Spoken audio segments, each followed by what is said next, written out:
Hei, hei tid, så det atter her ved en nødgen parti av Gjerstamål, og vi Anja Hansen som teker opp og redigerer, Ronny Pettersson som redigerer Ljøve, Paul Fære og selv Daniel Adol Jakobsen. Vær hjertelig velkommen til hendaparsten av Gjerstamål. Og Fære en affær å spyrre, Paul, hva ligger til her av hjertet der, Paul? Ja, til være når jeg framfyrer meg om de början till åpenberingen till tror jag då först kapitlarna som hämtar görande men så jag inte att i fjärde kapitlet här är det himlen. Och jag också om att det är åpenbering i Jesus Kristus. Vi har det en annan för sig att här ständer åpenbering i Johannes här. Att han skulle ge till åpenbering i Jesus Kristus. Ja. Alltså åpenberingen, Ja.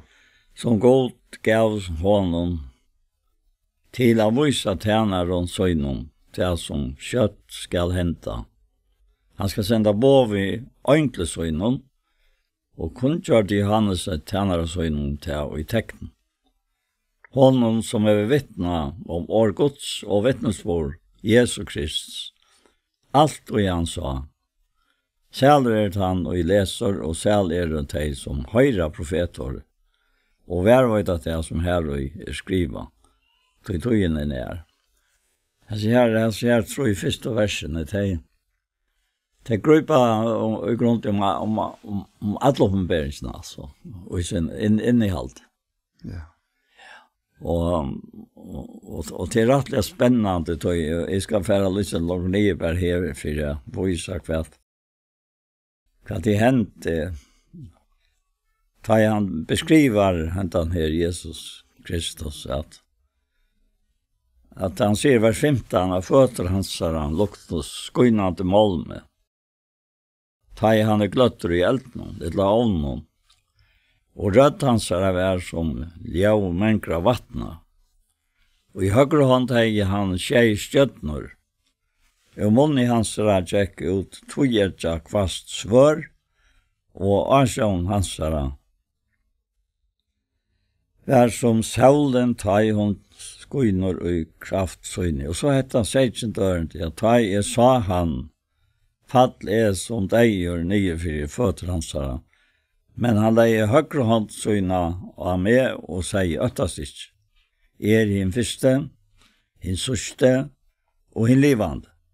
Vær deier, men hikk, livande og i alt og alle ræver. Vi har liklar deiens, og deier utsens, og skriva tog til som til såst, bæge til som til som henta skal her etter, lantar mali om hina tjej, stjøtnenar som til såst i høyre hånd, moine, og hina tjej, ljøsastekkanar av godle, stjøtnenar tjej anklar hinna tjej samkomma och ljusastekkarna och tjej samkomma.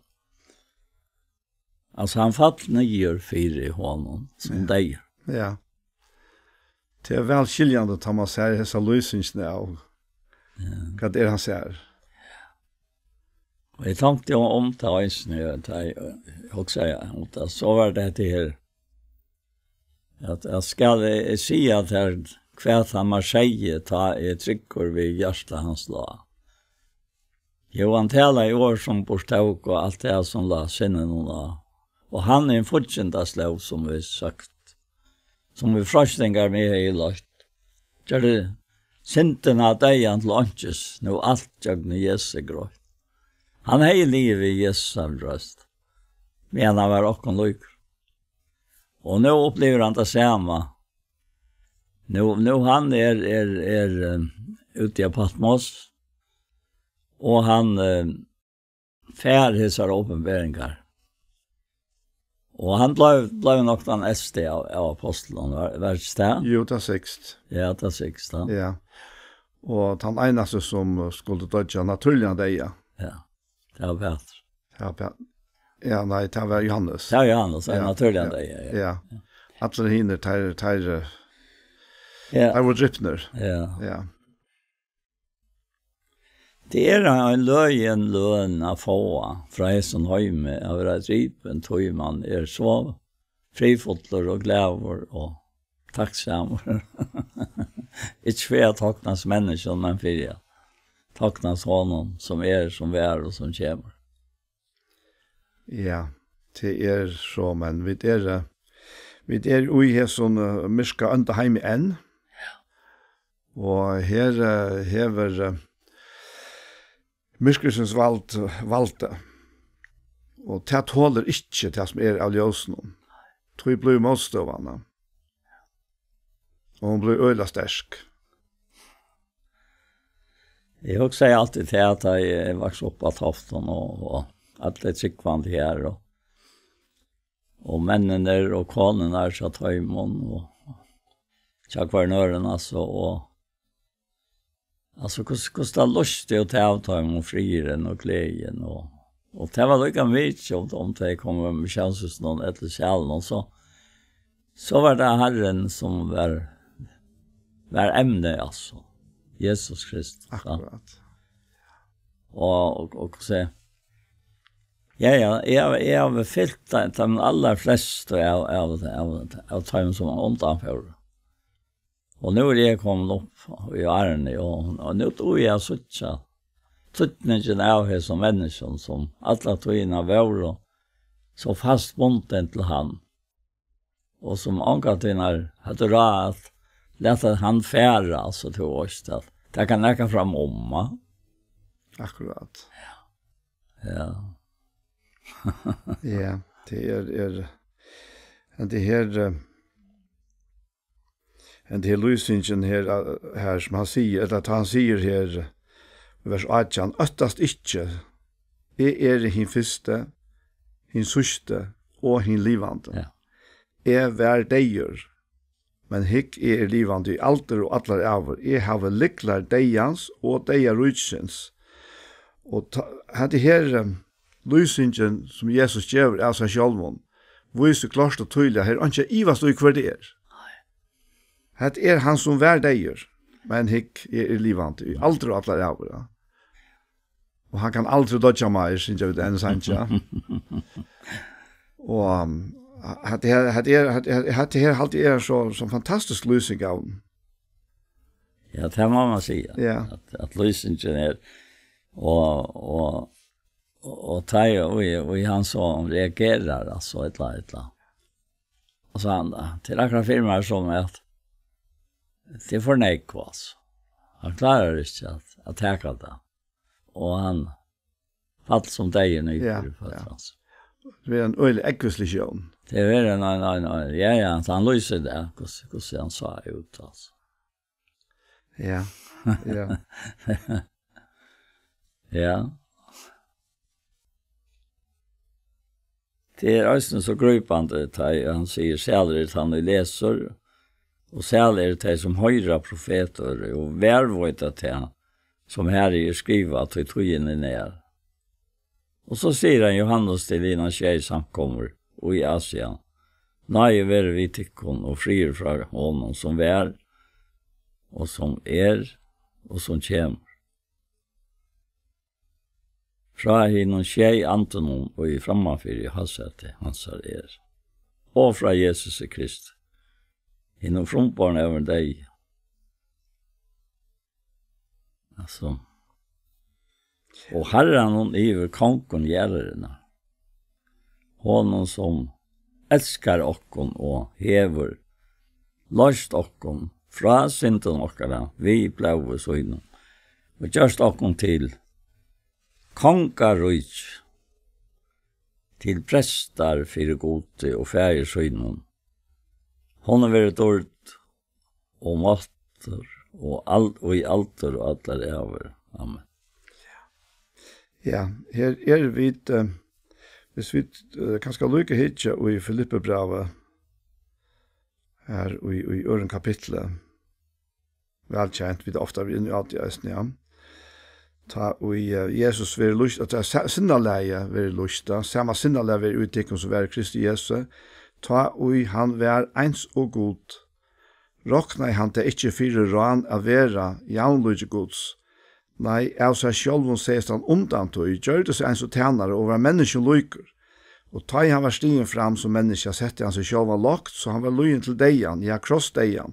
Tog hever god eisen sette han ekvelig høgt, og giv i honom navnet som i ødlo navnen for at i navnet Jesus først, knæ skal bodja seg, tarra som i himmelig tarra som gjøren og tarra som under gjøren og hver tunga skal jotta at Jesus Kristus Herre, gode feir tildord.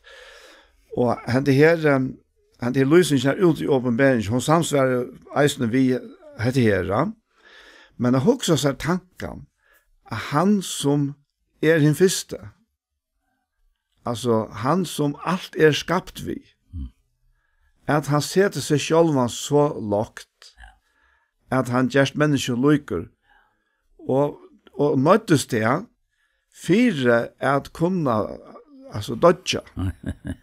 For han viser noe deia kunne løse mennesker ut. Eller menneskene. Det så øyelig tanke at det nesten til å fæta. Og tog tykker jeg nek, heimrene det han lette at tankene bare flikva høgt opp om, så det tar smått, ja. Men jeg blir så fascineret av disse bøkene, biblene, som gjør en analysing av gode, som begynner vi skapernarsøvene, og hvordan han gjør skriftene atter og atter, tåser om seg selv at han som har skapt alt. Utan han ikke til. Og så da så kommer inn i Nya Testamentet, inn i hans evangeliet, ta stendet akkurat det om Jesus, at utan han ikke vært til av tog som til Og om vi så bare teker det som til så det et avfætelig under.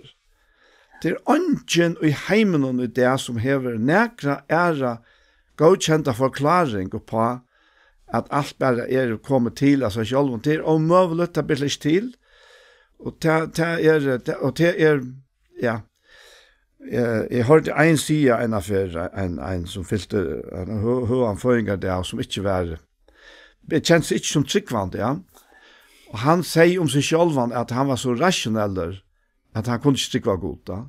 Og jeg sier akkurat øvått, så jeg så ikke skaperverket, og vi får fra Vysendafeltet og Øron vist detaljene i skaperverket. Gå så avfætelig der Og det ble bare større og større, altså. Det ikke så at det minkar først som heimeren finner ut det av skaperverket. Tvert måte at det bare vekser og vekser. Ja. Og alt dette våre til vi honom som presenterer seg fire Johannes her ute i Øtne Patmos. Ja. Og, altså, det så størst at, ja. Men det som så det står ut i eisen til at han, vi andasøgnen, vi hele andan, åpenberer seg sjølvan, fire okkon, man kan nesten si i 2 dimensjoner, som ta nødja løyve, som ikke hever vi hentan heimen å gjøre, anna enn til at det bor i okkon, og en parster av okkon, og vi en parster av tog. Ja. Og det det som gjør alle månen. Og jeg må lykke å nevne til eisene. Det var sammen vi noen måneder i morgen, og vi får ta oss om en bygning i havnene som ikke rett og livet ennå. Og så sier jeg at det så fantastisk, det så flott. Ja, jeg sier det, sier han. Han visste han tås av meg. Det et tempel, sier han. Og en annen var eisen vi her, så sier jeg et tempel, det ikke med andre på hver inne i bygningen. Ja. Det som gjør et tempel, til et tempel, sier vi der. Ja. Det goddommer som ute. Å ja, ta en selv under vi, eller bare tvær faktisk. Ja. Og det så akkurat det, hvis vi så fra vi ut fra tog tankene, at hvor tempelet i det? Ja. Så det vi som tryggva av Jesus Kristus som et tempel. Tempel hansara. Ja.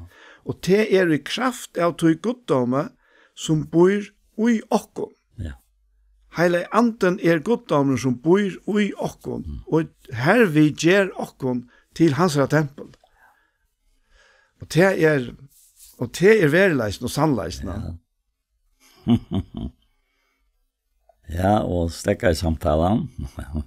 Ja, vi kom så ikke til den gode akkurat herfra, men det var en god samtale. Men jeg halte det som Johannes sier her i 14, 15, 16, og i sin evangelie, ja. Det holdt en standtande, bare lese det. Og så hvordan han Arna loj og døy gleder seg til at det var bygg vi også. Det løy jeg si det sånn, men sånn er det. Han sier til at jeg nå var det vekk fra meg til her Johannes igjen. Alltså jag blev alltså gripen till jag läser till att jag visste ner till han säger till att han säger här i vers kapitel 15 vers 15 att han säger arrangera till han som är ute kom på om till vinner moiner. Jag kallar det inte långt tjänare så kommer det till tjänare var det inte Herrens reger. Det är första som man säger. Alltså, nu är det viner. Mm. Och så säger han att jag tycker när jag kallar viner till allt det som är här vi hörst av färger, mojnon, här vi kungjörst tyck. Och det har vi inte utvalt med. Nej, jag har vi utvalt tyck. Bara det är uttryck. Och jag har sett det till det att tid skulle färra ut och bli avväxt. Og avvokst tykker skal være vi, så feiren kan djeva tykker alt som det ber nå. At det det ikke oppfører meg hva det var ikke vi. Så sier naturlige mennesker nå at det til, altså. Her er det ikke å snakke om dette. Jo, tog seg ikke dørende, hetta på mot at tid skulle elska hverandre. Og så han knyter hatta til at elska. Ja. Og han sier på at han at i heimeren heter tikkun, skulle tid vite at han er skapt, han er heter med, er han heter i tikkun. Og jeg må si, jeg var ikke med omgang til altså, vi tar liv i dinosaurien, samfunnet som er så. Det är så stora viring för god till alltså de allra flesta att visst det mesta ett människa bära alltså det som han säger Peter säger här i 3 kapitlet att projektikar är inte ett utvarstes men dolta människa hjärtans vi är någon spärk för att stilla anta och ett oförgångsligt projekt och god till äckliga dörrar.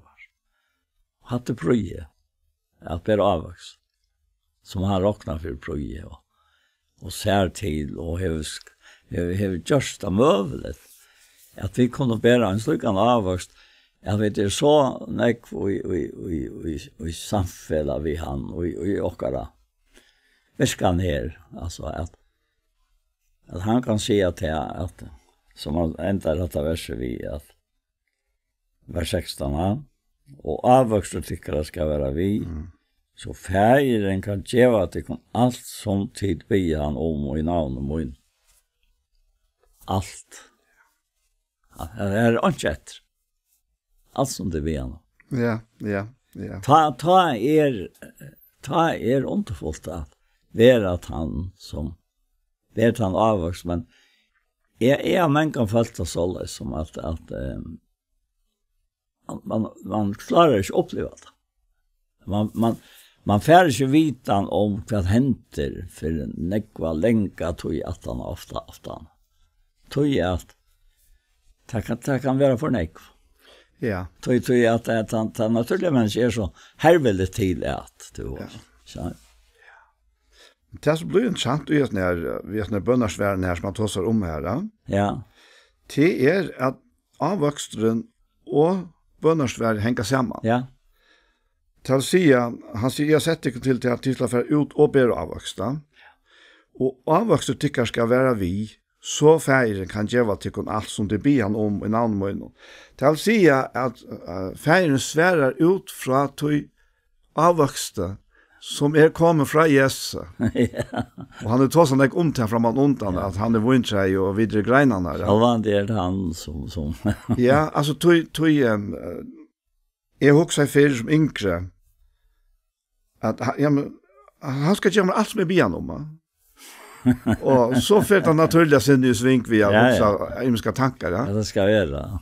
Men det som han sier her jo til at det sammenhenger og i sånne løyvnån som han har givet ui okkona. Og det sver til eisne at tro han andan som ui okkona og at han blir ved soffon fyrir okkon som ikke kunne skilja og alt det. Og alt det ligger eisen i ugesten her. Alt, ja. Og tog det som så ometelig viktig. Du tar så eisen med åpenberingsene her. Ja. Og som nevnt vidt ikke om eisen at for mer det høvdsbåskapen og åpenberingsene. Ja. Det at han i øyre hever høyre det som anden sier. Ja. Vi samkomner, og det her sier vi hver neinstakene eisen, ja. Ja. Han börjar vi säga att han ui øyre hever, tann ui høyre, ikke teg, men tann ui øyre hever. Og tog til andan samfellet, ja. Det var det som Jesus kom for at gjøre okken og vinne okken. Det samfellet som ble brått i begynnelsen, da Adam og Eva var i åløyene. Og hadde vi kunnet umynde okken en heim i det, hver ønsken årettvis, ønsken åløytene, ønsken sint var kommet inn. Så var Jesus her, de ikke nei over. Men han ble nei over, tog at bråtet kom. Og her ligger heimen i det, altså i fattelen.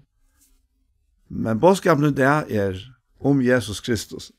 Han som var deier, men som lever i aldri og atler av, og som hever liklar deians og deier rutskjens. Altså han løsnen, han svære. Han til åpenbære i løndermalet som Bibelen taler om.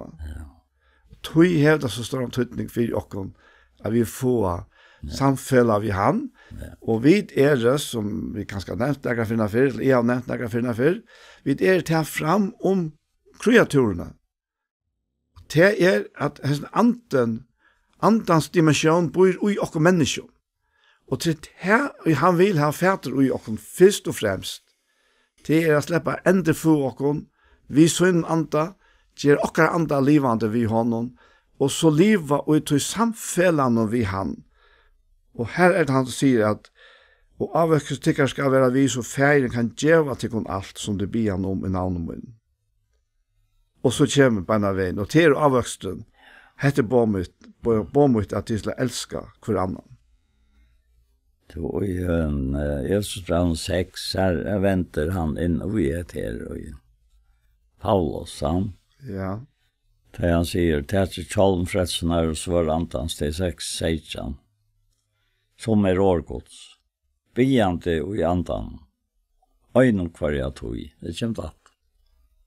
I atler i akatlan og bøen orversen, Oitoi og altoi avhaltande og biande fyrir öllun hinum heilugu. Fyrir mer vi, mer skulle være given år, ta I leti opp munnen, så vi dirve kan kunnkjera landamal evangeliums. Fyrir hver skuld sendt på I lunsjon, at jeg skal tale om det som øya tal. Det utroligt altså, at det skal kunna vera skriva så lais. Men treiten det her som man börjar I att låta ju årgodsan. Alltså. Ja. Alltså han säger just nu vers 11 och låta det kunna I alla kläder gods. För att det kunna vara menta standard det kunna vara till svik och alla på en Jesus. Det vill säga det händer bara röjning som vi läser om här och det samfällige vi han. Alltså till akkurat firma att han säger att här att vent för men tar vi det ut så är vi ment att stanna. Ja. Djävulen mot.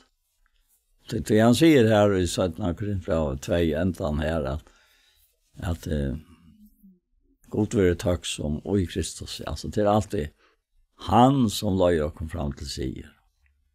Och kvarjen steg det gav enka kunskapar som så åpenbara sig också. Så den gav engine är en åpenbaring av kunskap och gods. Också det är illa. Ja. Det är akkurat det här. Det är allt innehåll och i templen så som är akkurat lika. Ja. Det hittar han just för att Det är alltså han är upphavet. Ja. Eisne til disse frelsene. Og han er eisne fullkomare troarundere. Ja. Opphavsmær og fullkomare troarundere. Så han er byrjan og ende for hver enklan av åken eisne. Og hvis det han sier til at som foster så eier møyne til. Og i bak møyne stod der oppskrivet det han og ikke var en kommer. Det var oppskrivet. Ja. Og i bak kansa. Og i foster. Som og I morløven. Foster så eier tøyne med. Siden av det der. Og i bak tøyne stod det han oppskrivet. Arne nekker kom. Det gjør sånn jeg vi okkon i samband vi herran. Altså, det er heva til sannføring han er her. Og det er vi tryggva til han er her vi kærløyka gods. At kærløyka gods er uttalt til gjørst nokra vi har i antan som giver nokra ned. Det er dimensjoner som er så. Det er evige dimensjoner. Ja. Det er hva det er. Ja, det er evige dimensjoner.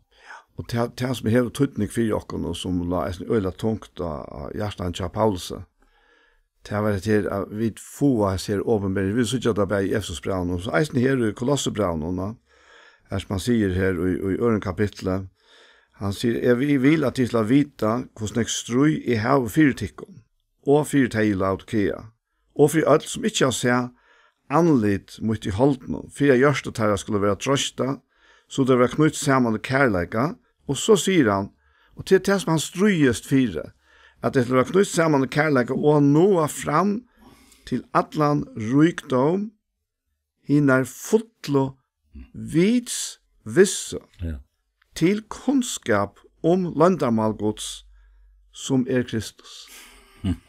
Og så legger han til at i hånden er alle skatter visdomsens, og kunnskaperens å finne fjalter. Altså det er fjalter i hånden. Og tog hevda så står han 24. Til eisen tog vi sitte her, Paul, i det. Ja. Han var gjørst det, altså hver jeg fer. Det er for om vi kunne være vi til å få dette fram. Takk for en enkelt hånd, altså. Og vi kunne ikke svære for hvordan måttøkene er, Nei. men vi ikke først og fremst måttøkene av okken, selv om hun eisen er viktig til, kunne ikke stege mot okken, så fant det nok heldig tid mot bådskapen. Men heter bådskapen om Jesus Kristus, som er landarmalgods. Og her er det, ja, vi hava, og i okkar naturlige, så gjør vi øyel opp til lærdom, og det er ikke om at det er så størst i seg selv, men det er fotla vidsvissan til kunnskap. Det er ikke om den menneskenslige kunnskapen og lærdommen, men til kunnskap om landarmalgods, som er Kristus. Og her er vi alt lykka sett. Vi er ikke sett etter hvordan vi har skil fire. Ikke en gang 4 år nå. Så eisne de som kanskje ikke er for 4 å lese. De som har tropleikere vi lesing, som ikke klarer å lese etter her året, men de har eisne de har seg andre dimensjoner og seg, som det her og i han vil slippe inn. Ja. Nei, jeg minnes det, som han var sjukker for 9 år, da. Ja, han var sjukker, og han er i Bibelen, selv om det vi, og det er han av både her, så er det sånn, ja. Och så fortalte han om en annan man, det här vill ha en annan föring, det är inte ofta fader och säger man, no? Och han visste att han var tryggvande, men här la inte på. Och så lyckas som han ville inte spela, men så läser han fyra hinon till oss. Och han lött sig och så säger antakt och be. Och ta blev hästen här så gripen. Att han är ju på i skoffen. Alltså. Mm. Du ser att det är tog att ja, det säger jag när Abraham att här man har inte gått så att det väl. Säger han. Det var det känsamt. Vi har sån här lösning i skriften, ja. Men så blev hästen här fruskor och han lyckades det av som Johannes och förhöjmatter och alltså han blev lite en danskare kom att lite här och tre så hästen danskaren sa biblarna och upplevde jag att som Johannes spurte honom om man kunde ha en antagsam i honom och han spurte han så och han var inte gjort att danska. Kan han tar vurst om ifrån. Det var ur här. Mm. Han blev purrasta väck. Jag hörde han visste om han heja. Så han är ju ösnätta här, jag blev rörter och tara och allt det här. Kändes läget, det närmast släkt. Och det resterar ju tog att det är sen här. Han kommer vitsan öje, bara för att sucha allt. Så han fortalte ju någon själv med tatt vi och här har ju mig här och så smög jag en batar in. Ja. Och kick från chattlaren. Ja, och kick med var chattlaren och ja. Och bataren alltså han blev pura. Ja. Kommer en ordentlig med över, sjå med över. Det är akkurat det här, alltså. Oj, och som tryggva, bor en lustkraft från god. Ja, en lustkraft. Som avviskar heimen, alltså. Ja. Och det är det som han som tar sig om att vi har bättre avväxt. Ja, bättre avväxt, ja. Ja. Ja. Och då är Sarst och Paulus här i Jesus brand 6, att vi är beande i Anton. Ja. Till ögonen för att vi alltid beande, för ödlen i din höjd.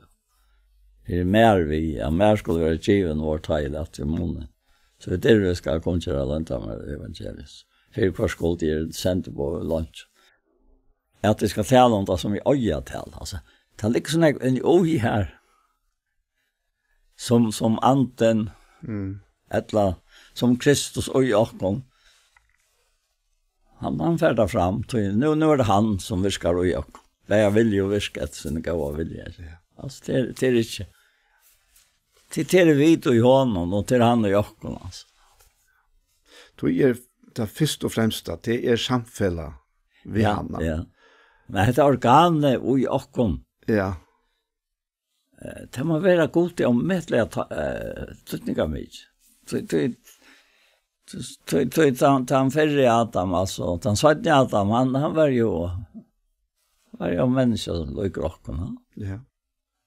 Han färre Adam alltså, han var livande sala. Ja. Men sa inte Adam är livande, gerande ante och till han som bor i rock. Han sa inte Adam. Det är så akkurat det. Ja, han pratade sig, men jag viklade allt, han sörste i Adam. Så. Ja, nettopp. Det var inte flöjder alltså. Nej, jag tycker vi ligger i oss här är det att vi är naturliga född som Adams släkta utan naturliga. Ja. Och han var en livande sal som eisen deckar om allt människa och vi som förrarna. Men Adams släkt kan inte göra Adams böten livande och i andan. Tog kommer hins hattne Adam och det är faktiskt avhåverst. Tog Adam det kommer av åren gör faktiskt som är Adama. Och Adam han så uppkallar ett hjörne, han är tidsen av hjörne, ja. Men han satte Adam. Ja. Alltså, Jesus blev människa. Han blev eisne en av oss som är tidsen av molten, av hjörne, ja. Ja. Men vi tog imona at han som han og vi tog verste som han gjør det, kan gjøre andan til okkon livande. Tog han livande gjerande ande. Ja. Og til å si at vi kunne ångan tog være født av nødjon, ente født et av Guds anda, gjør nega menneskeversk. Til han sier Bibelen, klart og tydelig. Ja. Men vi Jesus, vi trykker han, vi alliter han, så vil vi gjøre livande, vi andan og ui andan. Ja. Og det så valgsiktene, altså, ta bliv omstøvnar, og i botten og grunn lukka mykje. Ja. Han tjåkon, han vi okon, han nærværende okon, alla sted. Om det en sjukra sång, så han tjat her, og i andan. Ja. Og du hever beinla samfunnet av han. Nett. Røynt ja, søk han.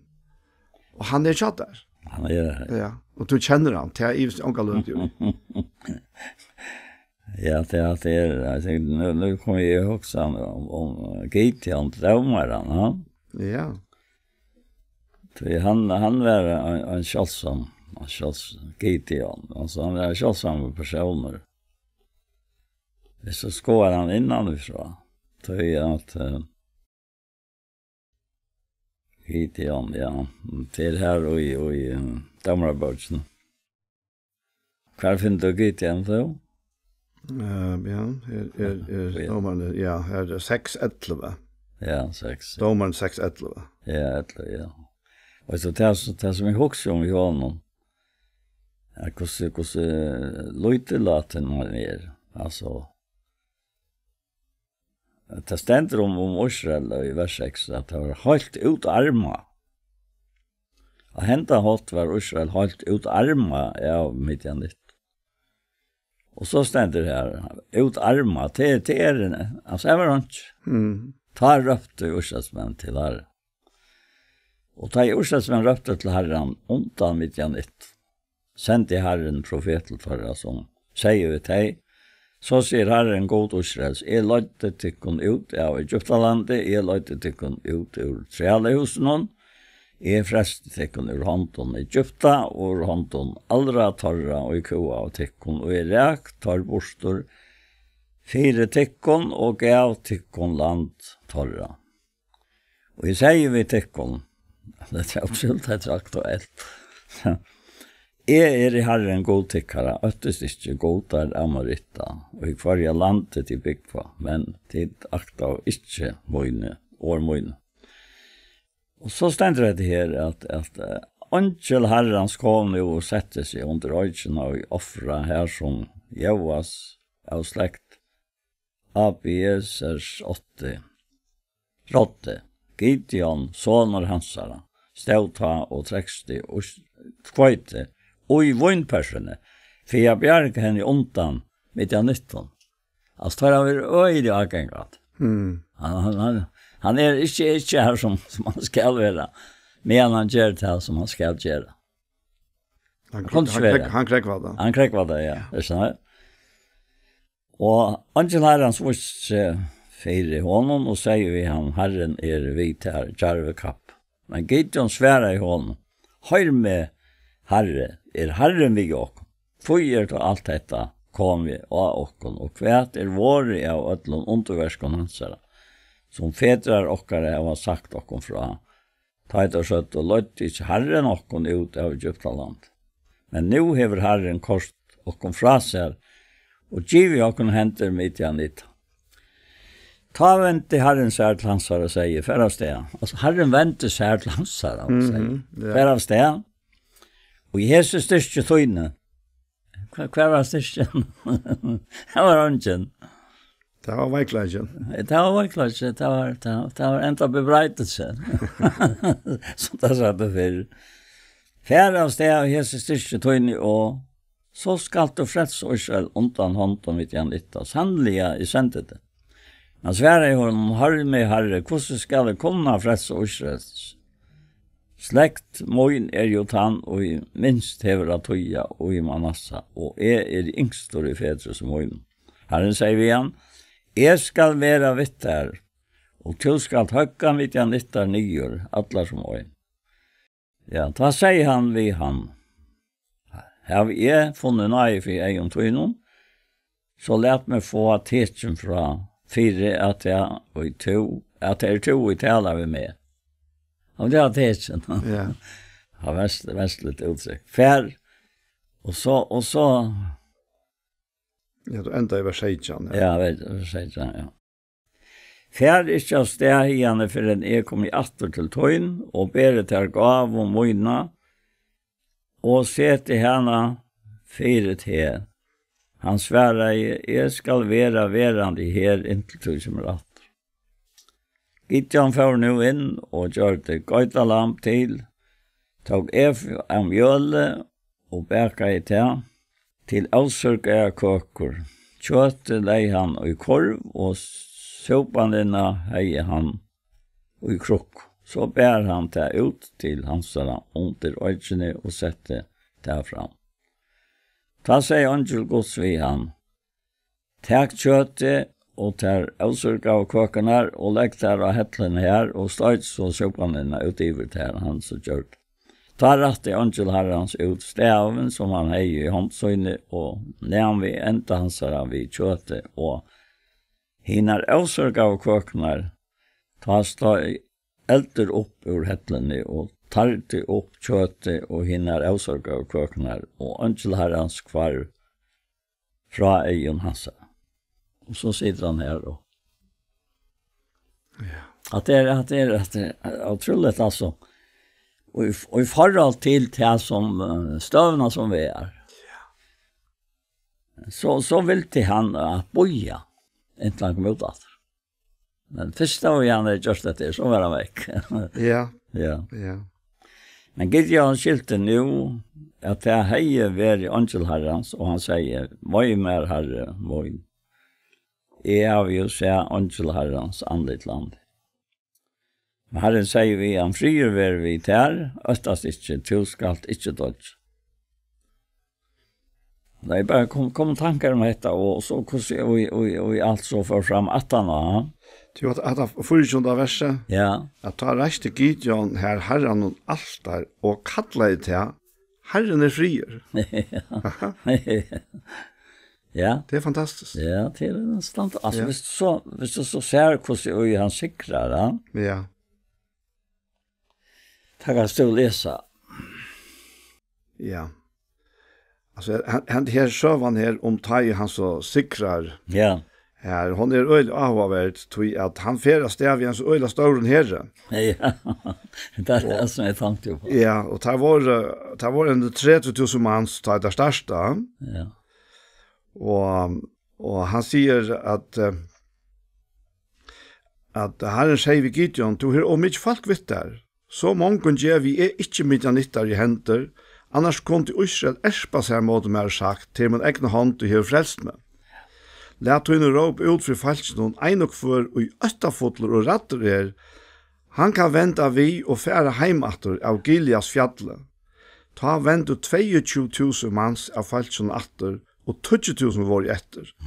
Men herren sier vi Gideon, om ikke folk er enn, let der fære om man av vattnet, så skal jeg røyne at her 4 til her, og ta nu jeg sier skal fære vitter, han skal fære vitter, men ein og for som jeg sier ikke skal fære vitter, han skal ikke fære.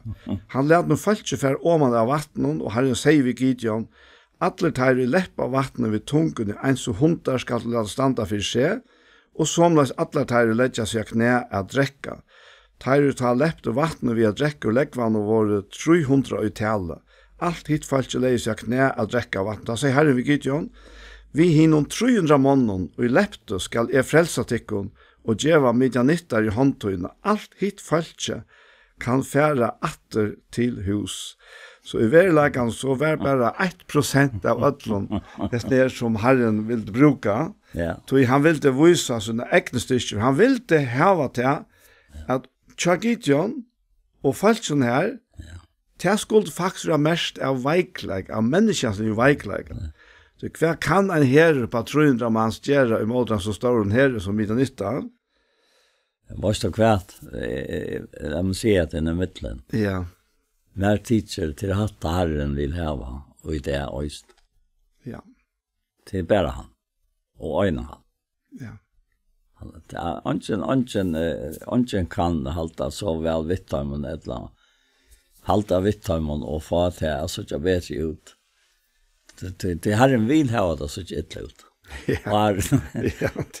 Det här det likvar han det. Jag också om att det här för skriften Malbers så läst. Nu är vi fast efter i damaratojen här så.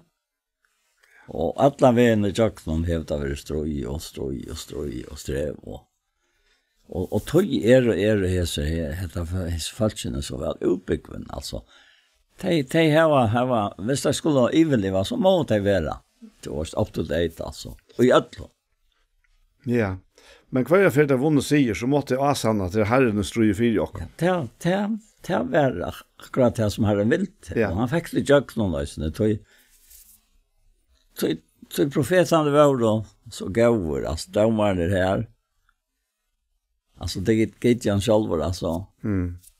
Oj, det ansvarsfullor och oj, jag kräver ju inte att to och allt det där. Ja, men jag bara ett som jag säger så det. Och hade det samma ända där. Det är akkurat det samma. Tog säger Paulus säger att han vaiker är starkare. Ja, att alla vill ju jack någon gång kort här att han säger det att han säger där i Södra Korinther och kapitel 11 och han kör ner här till att så är det här som kvant det ger mig ofri omsorganen för i ötlån samkom. Och så säger han ända till kvar är vojkor och han ever vojkor. Kvar är vårt avstånd och han tar bränner med. Kan du rösa med? Kan du rösa med vojkor om mig? Så att det är en rej travor i alla skrifterna. Ja, det är helt säkert alltså och det faktiskt fortsätter här Eisne. Han det är så han att han för vittamon och som något till Herren vi han reste för om han tillhalte är av givet här i handtunna och reste för om man så för först om man vi tjänar till pora. Och här fick han så höra lust att du ska ta sig här. Ja, och ska du få det för om man tillhalte. Och just här Gideon kom var här en man som säger en öron från drömmen han har haft. Han säger jag har dröm och värste och big break kom Rutland om man måste tillhalte midjanitta. Så det kom att chalten och rente till under till och kort till om kort och här la chalte. Ta svära hin hade det inte annan svör Gideons Israelsman son Joasar. Gå till giv midjanitter och allt tillhalt i hand hansara. Så Gideon hörde hända dröm vara frasagt han kunde var tutter tillbe han. Så han får han åter. Och så han bytte han till 300 männer stund och trutja balkar och gav Taimon ötlun hatten och i händerna, alltså att blassa vi, som läs tomar krukkor vid kinnlunoi. Hatt intressant. Ja. Och han säger visst där aktivt mer och gör som jag säger, ta jag kom tatta till han skulle göra som ta blas i hotne och alla tar vimmar skulle eisen tid blas i hotne rundan om allt tillhalt i Europa fyra herran och fyra Gideon. Gideon tar 100 männer hon var kom och tatta tillhalt någon. Och så tar ju sett vaktamänner här. Tar blåste ta i hotne och brote sunder krukkorna som där hade i hantene. Der blåste i hotene alle trutje flokkene og brote sunde krukene vid venstre hånd tog der kinnlene og i høyre hånd hadde der hotene og blåste ut der og der røpte svør for Herren og for Gideon. Altså hette en løyen og våpna gamsla der her var visser. Ja? Altså der her var et hoten og en krukke og der bråta krukkene sunde for å få kindlen framme. Ja. Det som hatt Eisen talar om, det hva den der krukkan, og det teget opp på det menneskenslige. Men inni i krukkene, enda skatt det her var vid leir og i løtene, sier Paulus. Ja. Og krukkan måtte brottna for å få kintelen som var godskraft framme. Og det det samme og i det. Akkurat menneskenslige styrke, leirkrukkan, hon må brottna. Fyrir at dörten kan komma fram. Hända skatt här vid leir och löt. Och det sås då är nu i Johannes. Här är det ju uppvärkt i 8. Ja. där han sa han. Så fall han som dejer för föttrans. Alltså, bara det. Jag tar och i sa han fattlig som dejer nye för föttrans. Och också där till alltså hur så väl det samsvärar. Men han mer teacher att när det här kommer samkom och tojene alltså.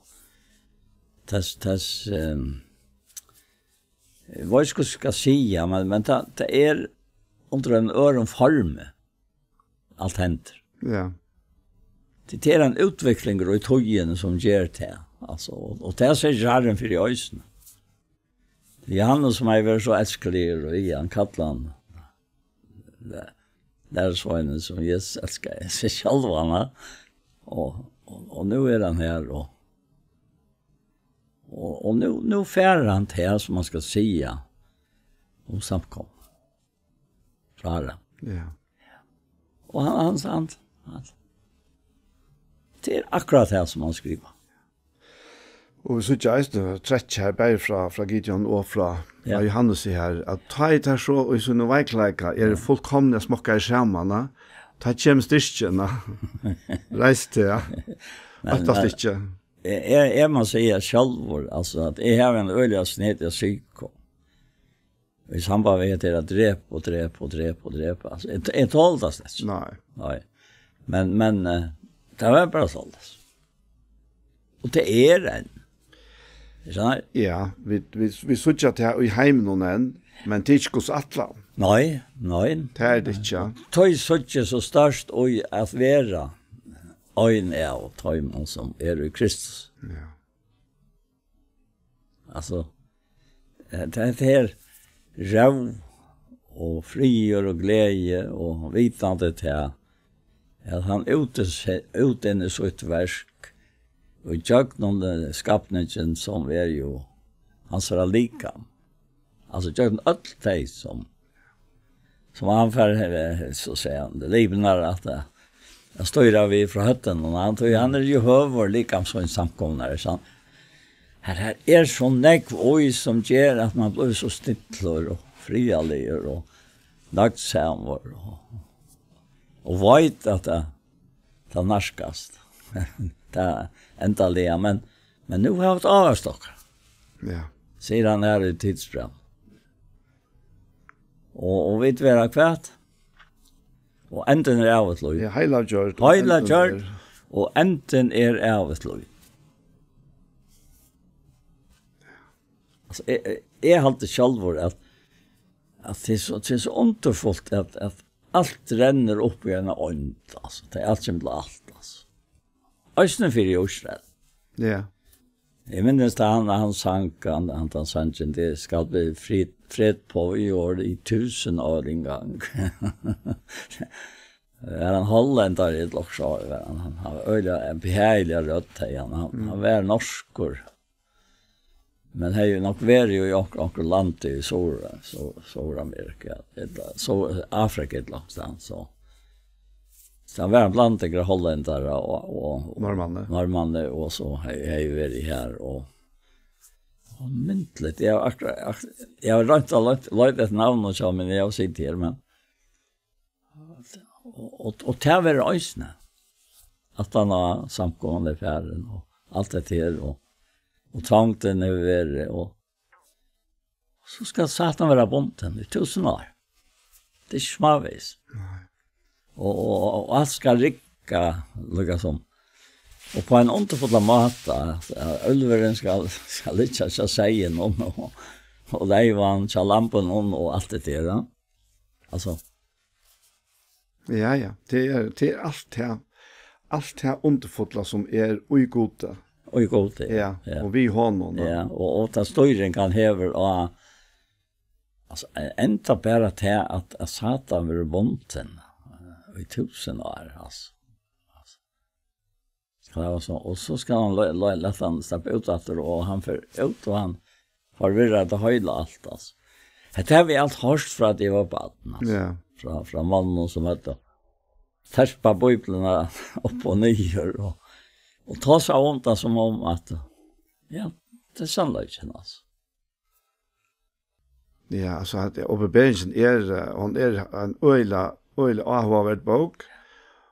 Og her hender øyelig ting. Det vita. Men da så kommer ut til enden av mennesken. Jeg har enda vi tog her. Så sier han her i kapittel 21 og fra vers 8 at nå så nødjan himmel og nødja gjør tog en fyrre himmelen og en fyrre gjøre vår færen borst og havet vær ikke langt. Jeg sa en heilige sted hit nødja Jerusalem komma nyer av himmelen fra gode til Jordan som broer, og i prutt fire brugga om søgnen. Og jeg har det rett fra Hashaven, hun sier, hikk, bostad og gods tja menneskene. Han skal byggva tjatheimon, til skal være folk hansara, og god sjálfur skal være tjatheimon, og være godtarra. Han skal turska kvarstare av eientarra. Deien skal ikkje være langer, og kvarste sorg, skrudj, etla pyna, skal være langer. Tui hit fyrra fær. Det så størst og så veldig. Og jeg hadde vi for enda visen her. Ja. Men kanskje jeg enda jo der bare, vi bønn. Ja, jeg halte det. Gå fær i himmelen i Jesu navn, så takkar vi til her fire. Alt her underfotla som to erst. Alt her som to erst. Bei fyr okkon og fyr atlan heimen. Og fyr ödelt hei som hava sett sitt alida sånn til Jesus Kristus. Takk for tunnar veldige atlander som to fører ut fullkomlige såla som to atlander fra byrjan og til enda. Og jeg takk der kanskje mest av atlan herre for en underfotla tryggleikan som jeg eier ut her. Som jeg kjenner innan øymer fra til herre. Takk der for tunnar nærvære som som ljós i måte myskre og som liv i måte deie her. Og jeg takk der for jeg heter tuttversk. Og jeg takk der for hver eneste menneske som hever hørst okkene det eier eisen i hentet samme loten vi tar her Jesus. Og jeg takk der for at du åpenberer for en og hver som har året til det. Jesus Kristus sånn til, vi heilig andan, vi året til noen herre. Så er det hendt nærværen, hendt heilig andans nærværen kan fytla hvert eneste brøst herre. Det blir omfeier. Takk der for hette høve som vi tar. Takk der for hette sted her som vi statter. Takk for hette falske som bor her, og som gjør alt dette møvelet herre. Vi ødler teknikker som i det herre. Men det var mennesker til, som offrer seg, og som gjør seg til sætjen herre. Takk for det, for en enkeltan herre. Herre, vi var signa hver annan, tog noen dyra bæra navnet. Vi var signa land og folk okkara, og tog noen navnet. Amen. Og så var det her som pastoren av Gjerstamal kom enda, og vi får takka for okkom. Og vi Anja Hansen, som teker opp og redigerer, Ronny Petersson, som tek seg av Ljøvenen, Paul Fære og jeg sjølver, Daniel Adol Jakobsen. Tusen takk for Jesper. Pastor av Gjerstamal som har vært, kan du finne av YouTube, om du leiter etter Iktus Sjønvarsp. Her som pastoren, han kommer eisne være lagt ut her, og han kommer eisne være sendt av Skjei Kristelig Kringvarsp. Så enda en affær, tusen takk for Jesper.